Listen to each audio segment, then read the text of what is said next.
Now I don't blame, अब मैं blame नहीं करता हूं विपक्षी दलों।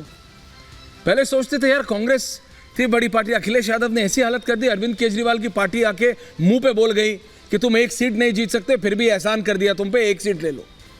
जो आदमी देश के भविष्य को बोले कि तुम शराब में लौट रहे हो, काशी में यूपी का युवा शराब पी के लौट रहा है, वो आदमी क्या सोच रहा है?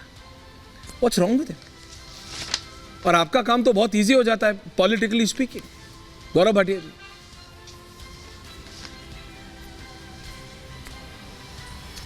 देखिए ऐश्वर्या जी, सबसे पहले तो बात करूंगा भारतीय जनता पार्टी और एनडीए की, क्योंकि यशस्वी प्रधानमंत्री आदरणीय नरेंद्र मोदी जी ने ऐसी एक लकीर खींच दी है कि इन लोगों को समझ में नहीं आ रहा उसके सामने करेंगे क्या।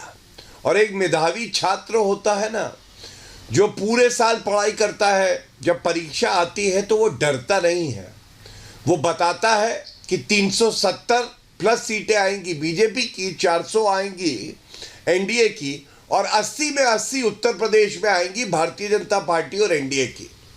ये इसलिए संभव है कि जब विरासत में आपको गद्दी तो मिल सकती है लेकिन बुद्धि नहीं मिल सकती है। राहुल गांधी इस बात का सबसे बड़ा प्रमाण है कि गद्दी तो उनको उपनाम से मिली, लेकिन योग्यता, क्षमता, ईमानदारी, निष्ठा, कर्तव्य परायणता ये उनमें है नहीं। और ये पहली बार नहीं है ऐश्वर्या जी जब उन्होंने इस तरह का अपरिपक्व और दूसरों की भावनाओं को आहत करने वाला बयान दिया है। आप याद करिए, जब वो अमेठी से हारे और वायनाड गए तो उन्होंने क्या कहा? उन्होंने कहा था दक्षिण भारतीय जो है ये बड़े समझदार होते हैं, जो उत्तर भारतीय हैं ये लोग सतही जानकारी रखते हैं। क्यों भाई? क्योंकि तुम्हें चुनाव हरा दिया इसलिए तुम ऐसी बात कहोगे। पंजाब का विधानसभा चुनाव था, प्रियंका वाड्रा गांधी के सामने कहा गया देख लेना उत्तर प्रदेश के और बिहार के मजदूर घुस ना पाए, वो ठहाके मार के हंस रही थी। भारत को विभाजित करना डीके सुरेश, डीके शिव कुमार के भाई, उन्होंने अभी कर्नाटका में क्या बात कही? सांसद है कांग्रेस पार्टी के, उन्होंने कहा कि कर्नाटका को उसका हक नहीं दे रही केंद्र सरकार, ये खतरनाक है, भारत से अलग ना हो जाए। और राहुल गांधी की परिपक्वता इससे पता चलती है, जो कहता है लोकतंत्र खत्म हो गया है, जो आंख मारता है संसद में, हवाई चुंबन देता है, जो अध्यादेश फाड़ देता है और प्रधानमंत्री जो थे मनमोहन सिंह जी और कैबिनेट उनका अपमान करता है। यह सब दर्शाता है कि उत्तर प्रदेश में राहुल गांधी को समर्थन नहीं मिल रहा। भाड़े के कुछ लोग बुला के और ये भारत तोड़ो अन्याय यात्रा निकाल रहे हैं। कल ही स्मृति ईरानी जी ने अमेठी से ललकारा है, कहा है हिम्मत हो तो एक सीट से चुनाव लड़ो और वो एक सीट अमेठी हो। आप देखिएगा, डर के मारे सोनिया गांधी रायबरेली छोड़ के भागी है। राहुल गांधी की हिम्मत नहीं है अमेठी से चुनाव लड़े, क्योंकि जानते हैं सारी सीटें हारने वाले हैं। मैं एक बात और कह दूं, उत्तर प्रदेश के संदर्भ में देखिए झटके कितने लग रहे हैं।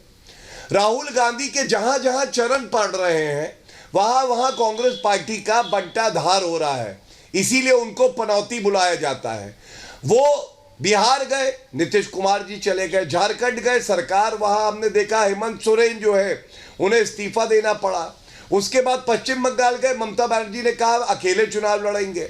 उत्तर प्रदेश आए तो आज अखिलेश यादव ने ऐश्वर्या जी तीसरी अपनी जो लिस्ट है उसको घोषित कर दिया है। ये क्या दर्शाता है? ना समन्वय है, ना तालमेल है, केवल नरेंद्र मोदी जी से नफरत है और ये जनता को स्वीकार्य नहीं है। राइट गौरव। राहुल जी, राहुल देव जी, अनुराग भदौरिया, तौसीफ, पंकज जी, रत्नाकर जी, राहुल जी, अगर एक मिनट के लिए मान भी लिया जाए कि चलिए राहुल गांधी कुछ और, क्योंकि हर बार यही कांग्रेस बोलती है कि वो कहना कुछ और चाह रहे थे, वो बोल कुछ और गए, व्हाट्स द रीजन? ये क्या है? आप क्या है? मिस्टेक हुआ है। नहीं, ये कितनी बार होगी ऐसी मिस्टेक? ये क्या Rahul ji, how do you perceive this? Rahul Dev ji. Aishwarya, मैंने ये राहुल गांधी का पूरा भाषण नहीं सुना है अभी, केवल आपकी इसी कार्यक्रम में जो उनके कुछ वाक्य सुनाए गए हैं तो वो मैंने सुने, और ये सचमुच बहुत आश्चर्यजनक बात है किसी भी नेता के लिए चुनाव के मौसम में कहीं भी जाकर इस तरह की बात करना। भले ही अपने आप में बढ़ती हुई नशाखोरी युवाओं में पूरे देश की एक बड़ी समस्या है और इस पर सबको गंभीरता से विचार करने की ज़रूरत है। लेकिन मैं समझता हूं कि ये बात कहने का ना तो ये समय है, ना ये प्रसंग है, ना ये परिप्रेक्ष्य है, ना कोई उसका संदर्भ नहीं था। तो मैं अब इसलिए मेरी भी समझ में नहीं आता कि उन्होंने क्या सोचकर ये बात कही है, क्योंकि ये एक समय होता है जब आप जहाँ पर है वहाँ के युवाओं को या वहाँ की जनता को, नागरिकों को, उनको उत्साहित करने के लिए, उनका मनोबल बढ़ाने के लिए, उनको अपने प्रति आकर्षित करने के लिए इस तरह की बातें करते हैं। ये सभी नेता करते हैं। तो मुझे भी ये बहुत आश्चर्यजनक बात लग रही है, राहुल गांधी ने इस तरह की बात कही है। हालांकि वो पूरी बात का संदर्भ क्या था, पूरी बात उन्होंने क्या कही है, मैंने नहीं सुनी है, लेकिन उसके बावजूद ये वाक्य अपने आप में मैं समझता हूँ बिल्कुल कहे नहीं जाने चाहिए थे। ये समय इस तरह की बातों को कहने का नहीं है, इस तरह से कहने का नहीं है, भले ही अपने आप में ये एक तथ्य हो और ये देश की पूरी, केवल उत्तर प्रदेश की नहीं, पूरे देश की बड़ी समस्या हो।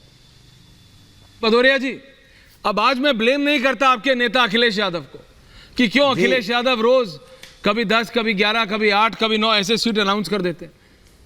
अब राहुल गांधी के साथ जाएंगे तो हारेंगे ही ना। हर्षवर्धन जी आ रहा हूं उसके बाद। अनुराग जी, देखिए मुझे बोलने देखूं, मैं तो देख लिया। अच्छा हुआ कि आपने एक नशा शब्द का आज इस्तेमाल, अच्छा हुआ आपने उस शब्द का इस्तेमाल किया। तो मैं उसी शब्द पे एक जो व्यंग है उसको मैं सुनाता हूं, मुझे लगेगा आपको भी अच्छा लगेगा। नशे में कौन नहीं है मुझे गाना भी गाएंगे जरा, बीजेपी को है सत्ता का नशा, ऐश्वर्या को है रिपब्लिक का नशा, सत्ते के नशे में जिता दिया मेयर, अरे बड़े बेसुरे हैं भाई, गधे आ गए। Gaurav ji don't be personal. ये भारतीय, अरे ये कैसे, क्या ये कौन सा इशू है भाई जी? ये गाना गा रहे हैं यहाँ पे। अरे आपने बोला ये तो बना भी नहीं दे सकते दो शब्द। अच्छा, कमाल कविता वैसे एक पर्सनल सजेशन है, कविताएं तक ठीक है, कोई इतनी कविता आपकी राइमिंग हो जाती है तब भी। अनुराग जी, गाना प्लीज प्रोफेशनली कभी ट्राई मत कीजिएगा। बहरहाल बैक टू द पॉइंट है। यार आप लोग के debate back to the point sir, कि या तो ऐश्वर्या आप बोलोगे या वो बोलेंगे। अरे सर आप बोल रहे हैं, मत करो, आपकी कविता पूरी गई, बोलिए ना, बोलिए। थैंक यू, रत्नाकर जी आ रहा हूँ, बोलिए। देखिए अब सवाल ये है कि अभी बीजेपी के प्रवक्ता हर्षवर्धन जी, परीक्षा आती है तो डर जाते हैं। अरे परीक्षा आती है तो कौन डर रहा है? भारतीय जनता पार्टी डर रही है। परीक्षा आ रही है तो आओ नीतीश जी, आप भी आओ। आप चले गए थे, क्यों चले गए थे? जल्दी आइए, हमें जरूरत है आपकी, हमारी परीक्षा आ गई, हमको पास होना है, आपकी बहुत मदद की जरूरत है। आइए आप भी, आदर्श घोटाला में जिनका नाम आता था आप भी आइए, मुझे जीतना है, मुझे परीक्षा मेरी आ गई, आप भी आइए।